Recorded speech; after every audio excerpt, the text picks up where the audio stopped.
ಏನಾಯಿತೇ ನಿನ್ನ ಮನಕ್ಕೆ? ಮದುವೆಯಾಗಿ 5 ವರ್ಷಗಳಾದರೂ ನನ್ನ ಹೊಟ್ಟೆಯಿಂದ ಒಂದು ಮಗು ಹುಟ್ಟಲಿಲ್ಲವೆಂದು ಸಾಕಷ್ಟು ದೇವರಿಗೆ ಹರಕೆ ಹೊತ್ತು ಹಡೆದ ಜೀವಕ್ಕೆ ಜೀವವಾಗಿ ನನ್ನ ಧರ್ಮ ಪತ್ನಿಯನ್ನು ಕಳೆದುಕೊಂಡೆ. ನಾನು ಪಾಪ ಮಾಡ್ತೇನೆಂದು ನನ್ನಿಂದ ನನ್ನ ಹೆಂಡತಿಯನ್ನು ದೂರ ಮಾಡಿದ್ದಂತೆ. ಯಾಕೆ?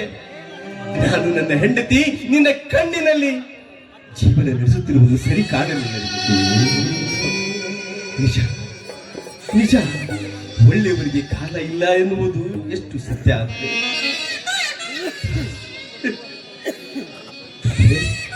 ಈಶಬಸವೇಶ್ವರ, ಯಾಕೆ ನಮ್ಮ ಕುಟುಂಬದ ಮೇಲೆ ನಿನ್ನ ಈ ವಕ್ರ ದೃಷ್ಟಿಯನ್ನ ಬೀರಿ ನನ್ನ ಹೆಂಡತಿಯನ್ನ ನೀನು ನನ್ನಿಂದ ದೂರ ಮಾಡಿದೆ ತಂದೆ, ದೂರ ಮಾಡಿದೆ.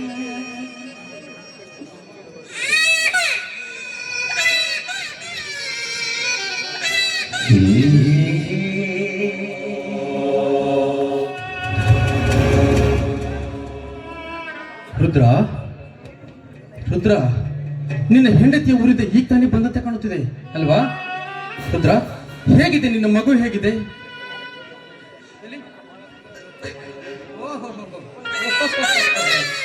ತುಂಬಾ ಮುದ್ದಾಗಿದೆ, ತುಂಬಾ ಮುದ್ದಾಗಿದೆ. ರುದ್ರ, ರುದ್ರ, ಎಲ್ಲಿ ನಿನ್ನ ಹೆಂಡತಿ ಗೌರಮ್ಮ? ಯಾಕೆ ರುದ್ರ, ಹೇಳು, ಏನಾಯ್ತು? ನನ್ನ ಹೆಂಡತಿ, ನನ್ನ ಹೆಂಡತಿ, ನಿನ್ನ ಹೆಂಡತಿ ಈ ಮಗುವಿಗೆ ಜನ್ಮ ಕೊಟ್ಟಾಗ ಸತ್ತು.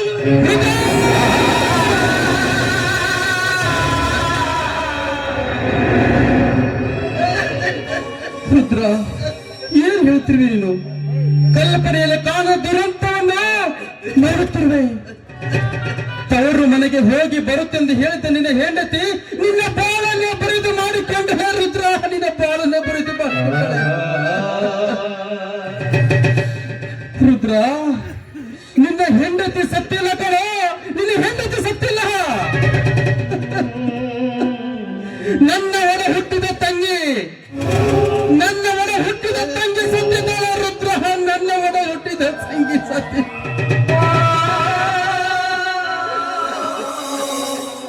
ರುದ್ರ, ಆ ಭಗವಂತ ನಿನ್ನ ಪಾಲಿನಲ್ಲಿ ಎಂತ ದುರಂತವನ್ನು ಸೃಷ್ಟಿಸಿದನು ರುದ್ರ, ಎಂತ ದುರಂತವನ್ನು ಸೃಷ್ಟಿಸಿದನು. ನಿಜದಲ್ಲಿ ಸೃಷ್ಟಿಕರ್ತನ ಶರತದಲ್ಲಿ ನನ್ನ ಸಂಸಾರ ನುಚ್ಚುನೂರಾಯಿತು. ಬಡತನದ ಬೇಗುದೆಯಲ್ಲಿ ಬಾಳ್ವೆ ಎಷ್ಟೇ ಭಾರವಾಗಿದೆ. ಭಯಪಡದೆ ಬದುಕುತ್ತಿದ್ದೆ. ಬದುಕೆಂಬ ಬಂಡೆಯನ್ನ ನಾವಿಬ್ಬರು ಗಂಡ ಹೆಂಡರು ಜೋಳು ಎತ್ತುಗಳಾಗಿ ಆದರೆ ಇಂದು ನನ್ನ ಬದುಕಿನ ಬಂಡೆಯ ಒಂದು ಚಕ್ರ ಕಳಚಿ ಹೋಯಿತು ದಡಿ.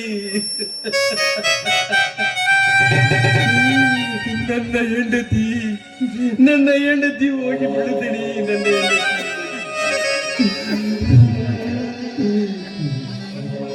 ಬದುಕು ಬರುಡಾಯಿತು. ಹೆಂಡತಿ ನೀಡಿ ಹೋದ ಈ ನನ್ನ ಮಗಳು ಅನಾಥಳಾದಡಿ, ಅನಾಥ.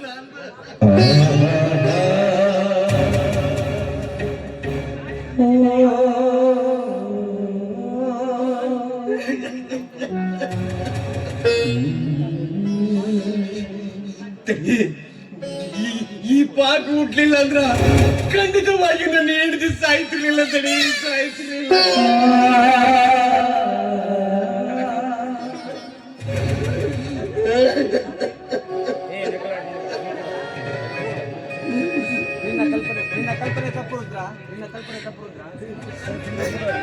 ನಿನ್ನ ಕಲ್ಪನೆ ತಪ್ಪು ರುದ್ರ, ನಿನ್ನ ಕಲ್ಪನೆ ತಪ್ಪು.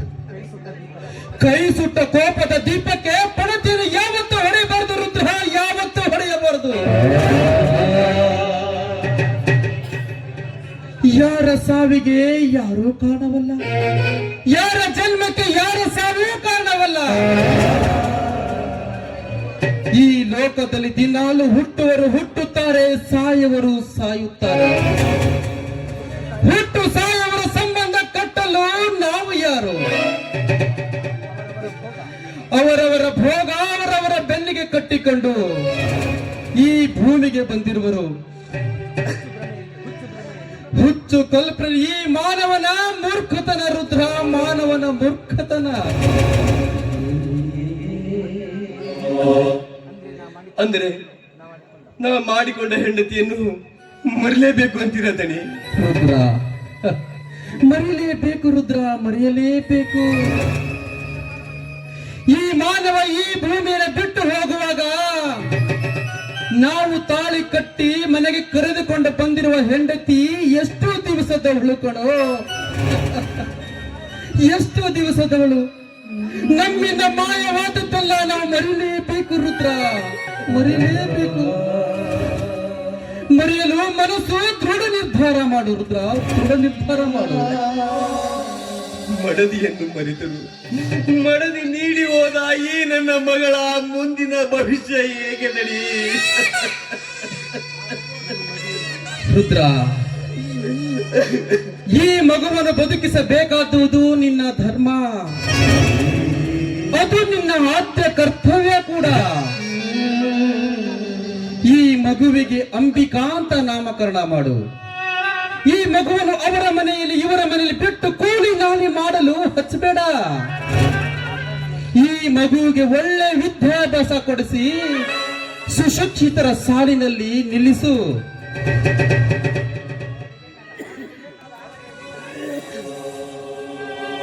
ಅವಳಿಗೆ ಬೇಕಾದ ಆಶ್ರಯ, ವಿದ್ಯೆ, ಊಟ, ಉಪಚಾರ ಎಲ್ಲ ನಾನು ನೋಡಿಕೊಳ್ಳುತ್ತೇನೆ.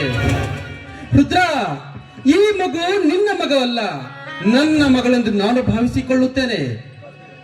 ರುದ್ರ, ಒಳಗಡೆ ಇದಕ್ಕೆ ದುಡ್ಡು ಕೊಡ್ತೇನೆ, ಆ ಖರ್ಚನ್ನು ಈ ಮಗುವಿಗೆ ಮಾಡು.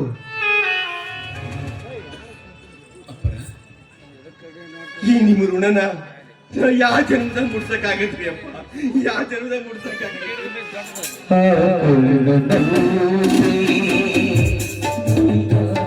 ರುದ್ರ, ರುದ್ರ, ಒಬ್ಬರ ಋಣ ಒಬ್ಬರು ಈ ಕಾಲದಲ್ಲಿ ಮುಟ್ಟಿಸಬೇಕು ರುದ್ರ, ಮುಟ್ಟಿಸಲೇಬೇಕು. ಉಂಡವರಿಗೆ ಉಣಿಸುವುದಕ್ಕಿಂತ ಹಸಿದವರಿಗೆ ಒಂದು ತುತ್ತು ಅನ್ನ ಹಾಕಬೇಕು. ಅನ್ನ ಹಾಕುವುದೇ ಈ ಮಾನವನ ಜನ್ಮ. ನೋಡು, ಈ ಮಗುವನ್ನು ನೀನೀಗ ಯಾರ ಮನೆಯಲ್ಲಿ ಬಿಡುವಿ? ಇಲ್ರಿಯಪ್ಪ, ಇಲ್ಲಿ ಈ ಊರಾಗ ಯಾರ ಮನೆಗೂ ಬಿಡೋದಿಲ್ರಿ. ಬೆಂಗಳೂರಾಗ ನನ್ನ ಹೆಂಡತಿ ತಂಗಿಯದಾಡ ಹೊಟ್ಟಿ ಪಾಡಿಗೆ ದುಡಿಯಾಕಂತ ಹೋಗಿ ಬಹಳ ವರ್ಷ ಆಗೈತೆ. ಅದೇ ಕರ್ಕೊಂಡು ಹೋಗಿ ಬಿಟ್ಟು ಬರ್ತೀನಿ. ನನ್ನ ಹೆಂಡತಿ ತಮ್ಮ ಅರವಿಂದ ಅಂತ, ಅವನು ಅಲ್ಲೇ ಅದಾನ. ಇಬ್ರು ಕೂಡಿ ಜೊತೆಯಾಗಿ ಬೆಳಿಬಹುದು. ಅಕ್ಕನ ಮಗಳಂದ ಮೇಲೆ ಪ್ರೀತಿಯಿಂದ ಜೋಪಾನ ಮಾಡ್ಬೋದು ಅಂತ ನನ್ನ ಆಸೆ ಐತ್ರಿಯಪ್ಪ. ಅಷ್ಟೇ ಮಾಡು ರುದ್ರ, ಅಷ್ಟೇ ಮಾಡು. ಇವತ್ತೇ ನೀನು ಬೆಂಗಳೂರಿಗೆ ಹೊರಟು ಹೋಗು. ಏಕೆಂದ್ರೆ ಇನ್ನು ಚಿಕ್ಕ ಮಗು, ಹಾಲು ಕುಡಿಯುವ ಹಸುಗುಸು. ನೀನು ಬಹಳ ದಿನ ಇಲ್ಲಿರುವುದು ಒಳ್ಳೇದಲ್ಲ. ನೋಡು, ಈ ಮಗುವಿಗೆ ಒಳ್ಳೆ ವಿದ್ಯಾಭ್ಯಾಸ ಕೊಡಿಸು ಅಂತ ಅವರಿಗೆ ಚೆನ್ನಾಗಿ ಹೇಳಿ ಬಾ. ಆಯ್ತ್ರಿಯಪ್ಪ, ನೀವ್ ಹೇಳ್ದಂಗ ಆಗ್ಲಿ. ಕರ್ಕೊಂಡು ಹೋಗಿ ನನ್ನ ಹೆಂಡತಿ ತಂಗಿ ಮನ್ಯಾಗ ಬೆಂಗಳೂರಾಗ ಬಿಟ್ಟು ಬರ್ತೀನಿ ಅಪ್ಪ, ಬಿಟ್ಟು ಬರ್ತೀನಿ. ಆಯ್ತು ರುದ್ರ, ಖಂಡಿತವಾಗಿ ಬಿಟ್ಟು ಬಾ.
ಮಗು, ಏನಪ್ಪ ಬೆಳಗ್ಗಿಂದ ಕಾಣ್ತಾನೆ ಇಲ್ಲ, ಎಲ್ಲಿಗೆ ಹೋಗಿದ್ದೆ?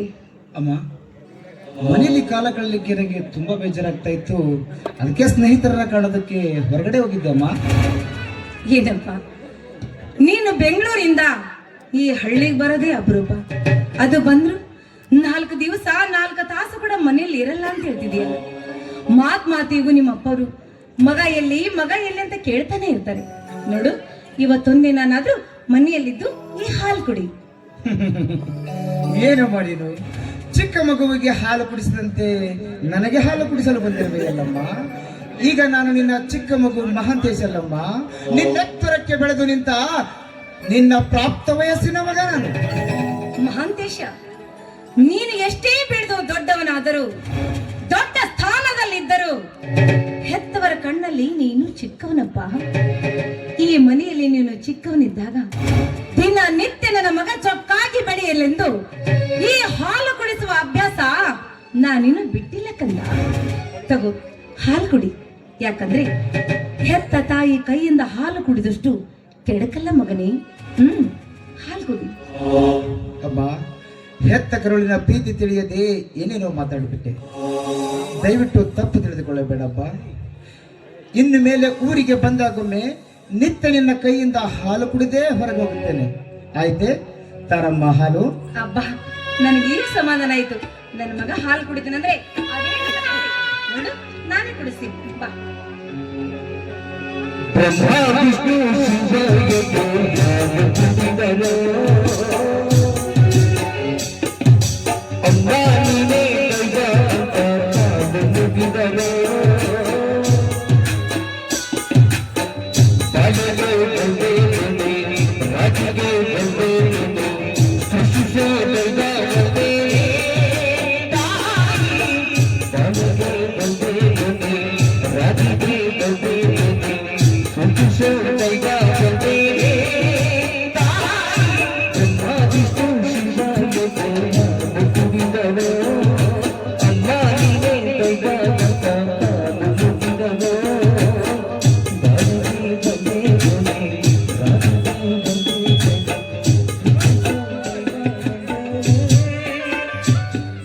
ಈಗಾದ್ರೂ ಸಂತೋಷವಾಯಿತೆ ನಿನಗೆ? ಅಮ್ಮ, ನಿನ್ನೆ ರಾತ್ರಿ ನಾನು ಮನೆಗೆ ಬಂದಾಗ ತುಂಬಾ ಹೊತ್ತಾಗಿತ್ತು. ಅಪ್ಪಾಜಿಯವರೇನಾದ್ರೂ ತಪ್ಪು ತಿಳಿದುಕೊಂಡ್ರೆ? ನೀನು ಮಾಡಿದ ತಪ್ಪು ಅವರ ಕಣ್ಣಿಗೆ ಬಿದ್ದರೆ ತಾನೇ ಅವರು ತಪ್ಪು ತಿಳಿದುಕೊಳ್ಳಿ. ನೀನು ಬರುವ ಸಮಯದಲ್ಲಿ ನಿಮ್ಮ ತಂದೆಯವರು ಮನೆಯಲ್ಲಿರಲಿಲ್ಲ. ರಾತ್ರಿ ನೀನು ಕುಡಿದು ಅಲುಗಾಡತ್ತ ಬರುವುದು ನಾನೇ ಕಂಡು ನಿನ್ನ ಕೈ ಹಿಡಿದು ಕರ್ಕೊಂಡೋಗಿ ಒಳಗಡೆ ಮಲಗಿಸಿದೆ. ನಿಂತು ಮಾತಾಡುವ ಸ್ಥಿತಿಯೂ ನಿನಗಿರಲಿಲ್ಲ. ನಿನ್ನ ಘನತೆಯ ಅರಿವು ಕೂಡ ನಿನಗಿರಲಿಲ್ಲ. ನೀ ಮಾಡಿದ ತಪ್ಪು ನಿಮ್ಮ ತಂದೆಯವರ ಕಣ್ಣಿಗೆ ಬೀಳಲಿಲ್ಲಲ್ಲ, ಅದೇ ನನ್ನ ಪುಣ್ಯವಪ್ಪ, ಅದೇ ನನ್ನ ಪುಣ್ಯ. ಎತ್ತ ತಾಯಿಯಾಗಿ ಹೇಳ್ತಿದ್ದೀನಿ, ಎತ್ತ ಕರಳಿನ ಸಂಟ ತಡಿಲಾದ ಹೇಳ್ತಿದ್ದೀನಿ ಮಗನೇ, ತಡಿಲಾದ ಹೇಳ್ತಿದ್ದೀನಿ. ಯಾಕಂದ್ರೆ ಇದು ಮಾನವಂತರ ಮನೆತನ, ಧರ್ಮವಂತರ ಮನೆತನ, ನ್ಯಾಯಕ್ಕಾಗಿ ಹೋರಾಟ ಮಾಡುವಂತರ ಮನೆತನ ಇದು. ಅಂಥವರ ಮನೆತನದಲ್ಲಿ ಹುಟ್ಟಿದ ಮಗನು ನೀನು 10 ಜನರ ಮೆಚ್ಚುವಂತ ಕೆಲಸ ಮಾಡ್ಬೇಕೆ ವಿನಃ ನಿನ್ನ ಕೆಲಸಕ್ಕೆ ಯಾವತ್ತು ಕೈ ಹಾಕಬಾರ್ದು ಮಗನೇ, ಯಾವತ್ತು ಕೈ ಹಾಕಬಾರ್ದು. ಈ ವಯಸ್ಸಿನಲ್ಲಿ ನೀನು ಕುಡಿಯುವುದು, ಸೇದುವುದು, ಜೂಜಾಟ ಮಾಡುವುದು ಮಾಡ್ತಾ ಹೋದ್ರೆ ನಿನ್ನ ಜೀವನ ಅಧೋಪತನಕ್ಕೆ ಕೆಳಿಯುವುದು. ನಿನಗೆ ದುರಂತ ತಪ್ಪಿದಲ್ಲ ಮಾದೇಶ, ನಿನಗೆ ದುರಂತ ತಪ್ಪಿದಲ್ಲ. ಅಮ್ಮ, ಏನು ಹೇಳ್ತಿದ್ದೀಯಾ ನೀನು? ಅಂತಹ ತಪ್ಪು ನಾನೇನು ಮಾಡಿರಬೇಕು? ಈ ಕಲಿಯುಗದಲ್ಲಿ ಕುಡಿಯುವುದು ದೊಡ್ಡ ಅಪರಾಧವೇ? ಕೊಲೆ, ಸುಲಿಗೆ, ಕಳ್ಳತನ, ಅತ್ಯಾಚಾರ ಮಾಡಿದರೆ ತಪ್ಪಾಗುತ್ತದೆ. ಹುಟ್ಟಿದ್ದು ದೊಡ್ಡವರಾದ ನಾವು ಕುಡಿಯುವುದು ಇದೇನು ದೊಡ್ಡ ತಪ್ಪಲ್ಲ?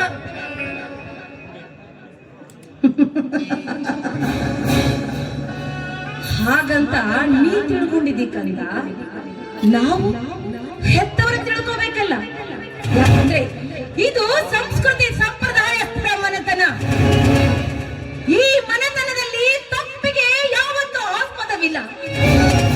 ತಪ್ಪು ಮಾಡಿ ಜಾಗದಲ್ಲಿ ನಿಂತವರು ಯಾರೇ ಇರಲಿ ಅಂತವರಿಗೆ ಶಿಕ್ಷೆ ಯಾವತ್ತೂ ತಪ್ಪಿದ್ದಲ್ಲ ಮಂದೇಶ, ಯಾವತ್ತೂ ತಪ್ಪಿದ್ದಲ್ಲ. ಅಂತವರು ಮನೆತನದಲ್ಲಿ ಹುಟ್ಟಿದೆವು ನೀನು. ಇಂಥ ಮನೆತನದಲ್ಲಿ ಹುಟ್ಟಿದವನು ನೀನು ಯಾವ ತಪ್ಪು ಮಾಡಬಾರ್ದು ಅನ್ನೋದೇ ಎತ್ತವರ ಆಸೆ, ಎತ್ತವರ ಆಸೆ. ತಪ್ಪಿ ನಡೆದಿದ್ದಾದ್ರೆ ನಿನ್ನ ಜೀವನಕ್ಕೆ ಕುತ್ತಾಗುವುದು ಎಚ್ಚರ ಮಾದೇಶ, ಎಚ್ಚರ. ತಿಳಿಯಿತಮ್ಮ ಎತ್ತವರ ಆಜ್ಞೆ. ಇನ್ನು ಮೇಲೆ ಯಾವ ತಪ್ಪಾಗದಂತೆ ನಡೆದುಕೊಳ್ಳುತ್ತೇನಮ್ಮ. ಅಮ್ಮ, ನಿನ್ನೆ ರಾತ್ರಿ ನಾನು ಕುಡಿದು ಬಂದ ತಪ್ಪಿಗಾಗಿ ಶಿಕ್ಷೆ ಕೊಡುವುದಾದರೆ ಇದೇ ನಿನ್ನ ಕೈಯಿಂದ ನನ್ನ ಕೆನ್ನೆಗೆ 4 ಬಾರಿಸಿ.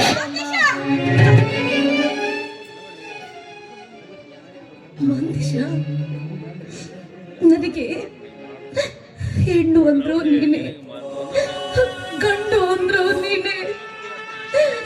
ಗಂಡ ಹೆಣ್ಣರ ಬಾಳಿಗೆ ಬೆಳಕಾಗಬೇಕಾದವನು ನೀನೆ.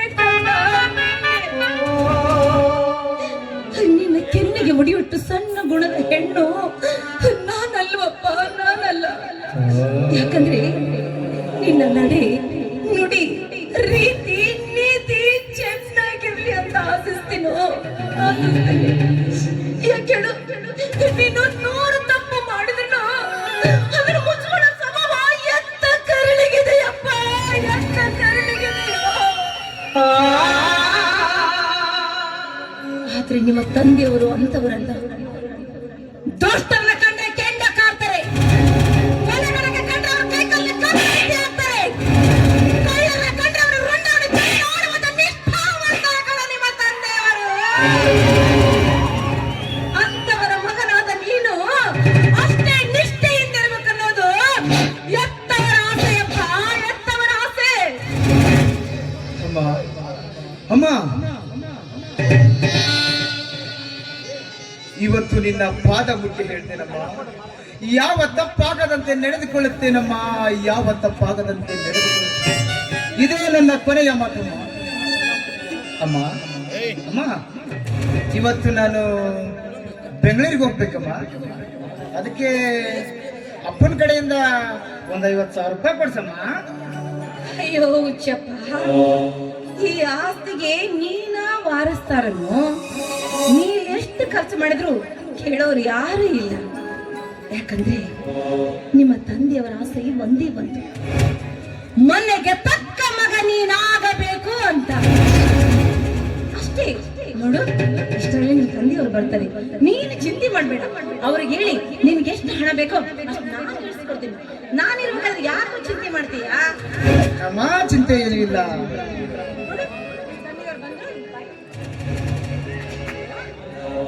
ನಾನೇನ್ ಹೇಳ್ತೀನಿ ಅದಕ್ಕೆ ಹ್ಞೂ ಅನ್ನು, ಏನು ಮಾತಾಡಬೇಡ.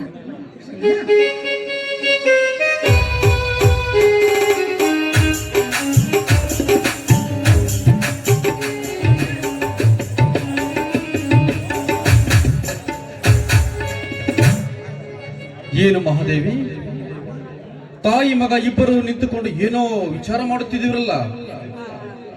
ಏನಿಲ್ರಿ, ಅದೇ ನನ್ನ ಮಗ ರೀ. ನಿನ್ ಮಗನೇ? ಅದೇ ನನ್ ಕೂಸು ಹೌದು. ಬೆಂಗಳೂರಿಗೆ ಹೋಗ್ತಾನಂತ್ರಿ. ಬೆಂಗಳೂರಿಗೆ ಆಹಾ, ದೂರ ಎಷ್ಟು ಖರ್ಚಾಯ್ತೋ ಏನು. ಗಂಡ್ ಮಕ್ಳಿಗೆ ಕೆಲಸ ಮಾಡೋದನ್ನ ಕೇಳಕ್ಕಾಗತ್ತೇನಪ್ಪ, ಓದಿಲ್ಲೇನೋ ಕಂದ. ಅದಕ್ಕೆ ಒಂದ್ ಸ್ವಲ್ಪ ಖರ್ಚಿಗೆ ಹಣ ಹೇಳಿ ಅಪ್ಪಗೆ ಇಸ್ಕೊಂಡು ಅಂದ್ರು. ಹೌದಾ? ಹೇಳ್ತೀನಿ ಅಂತಂದೆ. ಎಷ್ಟು ಬೇಕಂತ ನಿನ್ ಮಗನಿಗೆ? ಅದೇ ರೀ, ಅದು ಎಷ್ಟು ಅಂದಲ್ಲ ಏನ್ರಿ, ಮಗನಿಗೆ 1 ಲಕ್ಷ ಬೇಕಂತ್ರಿ. 1 ಲಕ್ಷ ಕೊಡೋದಕ್ಕೆ ನೀನ್ ನನ್ನನ್ನು ಕೇಳಬೇಕೇನೆ? ನೋಡು ಮಹಾದೇವಿ, ನಿನ್ನ ಮಗನಿಗೆ 1 ಲಕ್ಷ ಅಲ್ಲ 2 ಲಕ್ಷ ರೂಪಾಯಿ ಕೊಟ್ಟು ಕಳಿಸು. ಅದಕ್ಕೆ ನನ್ನ ಅಭ್ಯಂತರ ಏನಿಲ್ಲ ಕಣೆ. ಆದರೆ ಒಂದೇ ಒಂದು ಮಾತು ಮಾತೇಶ, ನಿನ್ ಹತ್ತಿರ ಒಂದು ಮಾತು ಕೇಳೋದಿದೆ ನಾನು. ಅದೇನ್ ಕೇಳಿ ಅಪ್ಪಾಜಿ, ನಿಮ್ಮ ಮಾತನ್ನು ನಾನು ಚಾಚು ತಪ್ಪದೆ ಪಾಲಿಸ್ತೇನೆ. ನೋಡು ಮಾತೇಶ, ಈ ಮನೆಗೆ ನೀನೊಬ್ಬನೇ ಮಗ.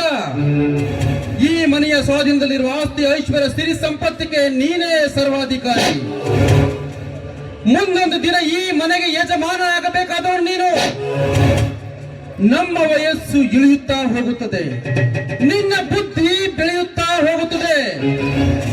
ಬೆಳೆಯುವ ನಿನ್ನ ಬುದ್ಧಿಯಲ್ಲಿ ಶ್ರದ್ಧೆ, ನಿಷ್ಠೆ, ವಿಶ್ವಾಸ ತುಂಬಿ ತುಳುಕಾಡುತ್ತಿರಬೇಕು. ಆ ನಿನ್ನ ವಿಶ್ವಾಸವನ್ನು ಕೊಂಡು 4 ಜನರು ಮೆಚ್ಚಿಕೊಳ್ಳುತ್ತಿರಬೇಕು. ಚೊಕ್ಕ ಚಿನ್ನದಿಂದ ಚಿನ್ನದ ಗೊಂಬೆಯಾಗಿ ಕಾಣಬೇಕು ಕಂಡವರ ಕಣ್ಣಲ್ಲಿ. ಅಪ್ಪಾಜಿ, ಹೆತ್ತ ಕರುಳಿಗೆ ಯಾವ ಕಳಂಕ ತರದಂತೆ ಈ ಮನೆಯ ಮುತ್ತಿನ ಹಾರವಾಗಿ ಮಾನ ಮರ್ಯಾದೆಯ ಶಿಖರವನ್ನೇರಿ ನಿಮ್ಮ ನ್ಯಾಯ ನೀತಿ ಧರ್ಮದ ಉಸಿರಾಗಿ ಸದಾ ನಿಮ್ಮ ಆಶೀರ್ವಾದದಲ್ಲಿ ಬದುಕುತ್ತೇನೆಂದು ನಿಮಗೆ ಮಾತು ಕೊಡ್ತಾ ಇದ್ದೀನಿ ಅಪ್ಪಾಜಿ. ಮಗನಾದ ನನ್ನ ಮೇಲೆ ಸ್ವಲ್ಪ ನಂಬಿಕೆ ಇಡಿ. ನಂಬುತ್ತೇವೆ ಮಹಂತೇಶ. ಹೆತ್ತ ಮಗನನ್ನು ಹೆತ್ತವರು ನಂಬದೆ ಮತ್ತಾರು ನಂಬಬೇಕು ನಾವು? ನಮ್ಮ ಮಾತಿನಿಂದ ನಿನ್ನ ಮನಸ್ಸಿಗೆ ನೋವಾಗಿರಬಹುದು, ಆದ್ರೆ ಈ ಮಾತನ್ನು ಏಕೆ ಹೇಳ್ತೇನೆ ಗೊತ್ತಾ? ಹೆತ್ತವರ ಆಸೆಯಂತೆ ಈ ಮನೆಯೆಂಬ ಗೂಡಿನಲ್ಲಿ ಹಕ್ಕಿಯನ್ನು ಸಾಕಿ ಆ ಹಕ್ಕಿಗೆ ಕಾಳು ಕಡಿಯನ್ನು ಹಾಕಿ ಬುದ್ಧಿ ಎಂಬ ಬೇಲಿಯನ್ನು ಹೆಡೆದು ಸಾವಿರ ಮಠದಲ್ಲಿ ಹಕ್ಕಿ ಬದುಕಲಿ ಅಂತ ನಿನಗೆ ಹೇಳ್ತಾ ಇದ್ದೇನೆ. ಅಪ್ಪಾಜಿ, ನಿಮ್ಮ ಮಾತಿನ ಅಂತರಂಗವನ್ನು ನಾನು ಅರ್ಥ ಮಾಡಿಕೊಂಡೆ. ನೀವು ತಿಳಿದ ಹಾಗೆ ಈ ಹಕ್ಕಿ ಹಸಿ ಮಾಂಸ ತಿನ್ನುವ ರಣಹದ್ದಲ್ಲ. ಈ ಶಿವಶರಣರ ಮಠದಲ್ಲಿ ಬೆಳೆದು ಪಾಠ ಪಠಿಸುವ ಅರಗಿಣಿ ನಾನು. ನೀವೇ ಕಾಯ್ದು ನೋಡಿ, ಈ ಹಕ್ಕಿ ಕುಕ್ಕುವುದೋ ಇಲ್ಲ ಹೆತ್ತ ಕರಳಿಗೆ ಕೀರ್ತಿ ತರುವುದೋ ಎಂದು.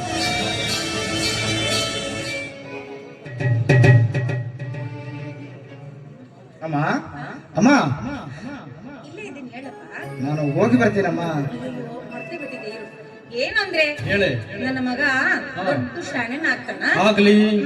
ಅದಕ್ಕೆ ರೀ ಹಣ ಅಂತ ಹೇಳಿದ್ನ. ಹೌದಾ? ಹ್ಮ್. ರುದ್ರ, ಒಳಗೆ ಸೂಟ್ಕೇಸ್ ಒಳಗಲ್ಲ 2 ಲಕ್ಷ ರೂಪಾಯಿ ಇಟ್ಟು ಕಳಿಸಿಬಿಡು.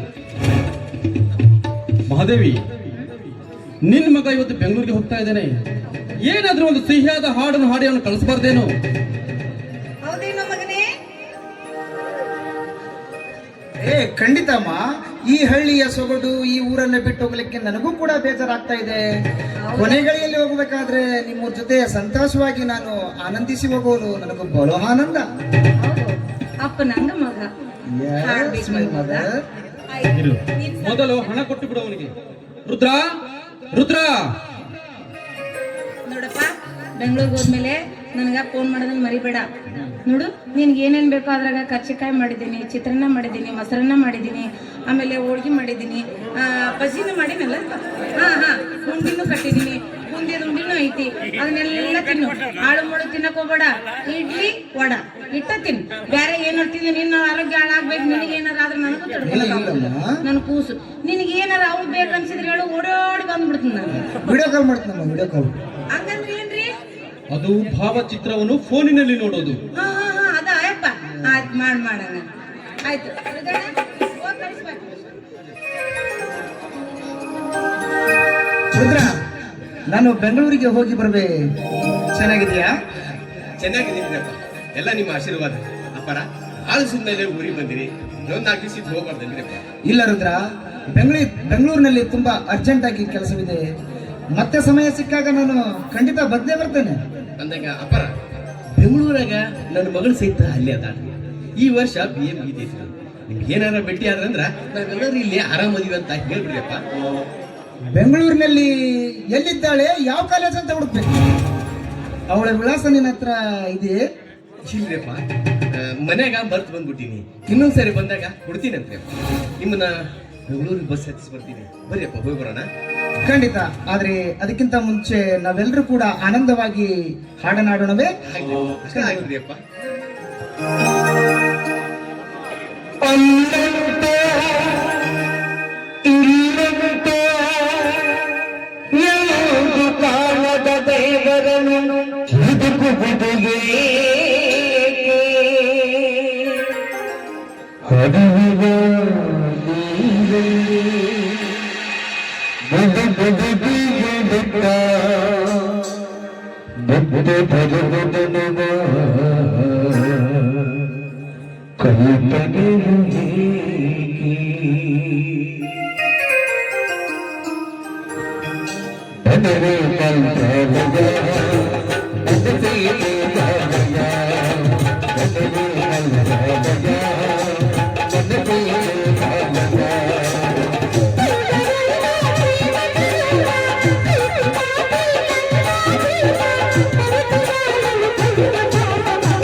ಫೋನ್ ನಲ್ಲಿ ಮೆಸೇಜ್ ನಲ್ಲಿ ಯಾವತ್ತೂ ಇರಬೇಡ.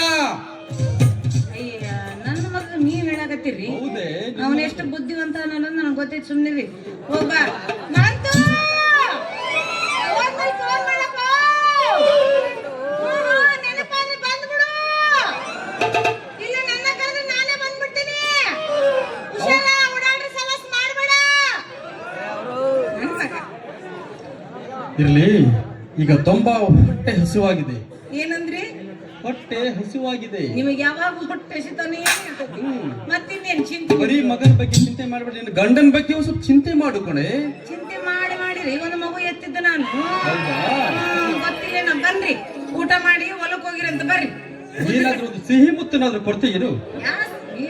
ಮೊಮ್ಮಗನ ಕಾಣ ವಯಸ್ಸಿನ ಸಿಹಿ ಮುತ್ತ ಅಂತ ಬಿಡ್ರಿ ನೀವು. ಮಗ ಮಹಾದೇವಿ, ಹುಣಸೆ ಗಿಡ ಮುಪ್ಪಾದರೂ ಹುಳಿ ಎಂದು ಮುಪ್ಪಾಗೋದಿಲ್ಲ ಕಣೆ. ಚೆನ್ನಾಗಿ ಅರ್ಥ ಮಾಡ್ಕೋ.